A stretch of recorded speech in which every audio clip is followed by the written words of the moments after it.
The constant football feast has left us bloated and jaded. After barely any break at all since last August, it is time to take the shortest of breathers before football is back with a vengeance. Jurg.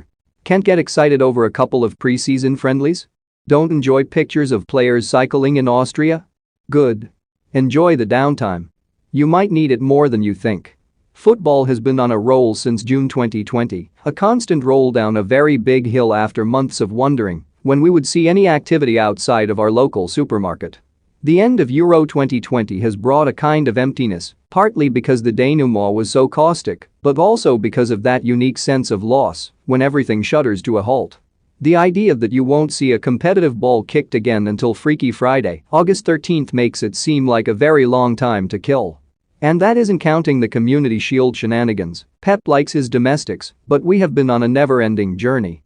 Relatively speaking, football is small-scale trauma blown up large. We may have become too carnal for constant action. Football feasting makes the fast almost unbearable. On the one hand, fans have been spoilt rotten or been subjected to constant Clockwork Orange torture depending on their chosen team by the constant connection with the game. Granted, it's been an internet connection for most of the time. On the other hand, it's been a bit like having the server go down when any momentum is gained. We haven't been in the mix. We haven't been in the crowd. We haven't been jumping up with complete strangers in the pub. Well, we have. For a month. Roughly. But that wasn't our club. As the national roadmap of a Hem Freedom Day rolls out, there is a desperation to crack on straight into the new season. Truth is, there needs to be a wee amount of appreciation of how football fits back into our lives. Have you fallen out of love with it after seeing the detritus of our game? A clean break is what we need. Enough of players' apologies for entertaining us over the last 4 weeks. We all have our ways of coping. When Gareth Southgate talked about how his stomach had been ripped out, did it make you feel uncomfortable? As graphic Gareth descriptions go, that one went too far. Things will normalize. As Rio Ferdinand said, only football can do this to you. But when football does this to you non-stop, perhaps we need to remember that there are more pressing matters. The overwhelming importance of winning is becoming unenjoyable at times. The burden of loss is becoming heavier. FOOTBALL 365 has been exactly that recently. You might remember that it was almost August 2020 when the 2019-20 season finally came to rest. We then had football back on our menu before mid-September, as if everything would just be fine. It wasn't. Our stomachs were full.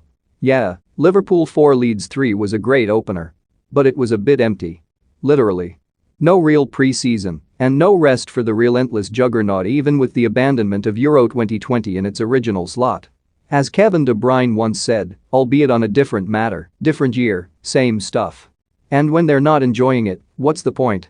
When the timelines between games become ever shorter, where is the appreciation? Do more Champions League games make a better spectacle? No. They make us watch, but the cake is too rich to enjoy. Football has been a mesmeric influence over the last month. Emma Hayes and Ian Wright jumping up and down like a pair of overgrown school kids was a disarming sight. The natural joy of others when Jordan Henderson scored his first England goal transcended tribal nonsense. The sounds of Sweet Carolyn over the airwaves raised a smile. Don't forget Christian Eriksen and the humanity on show from grown-up men in charge of their football teams. Football can still touch the soul without swallowing it whole. The impatience to get back on the club football bandwagon is an entirely understandable one.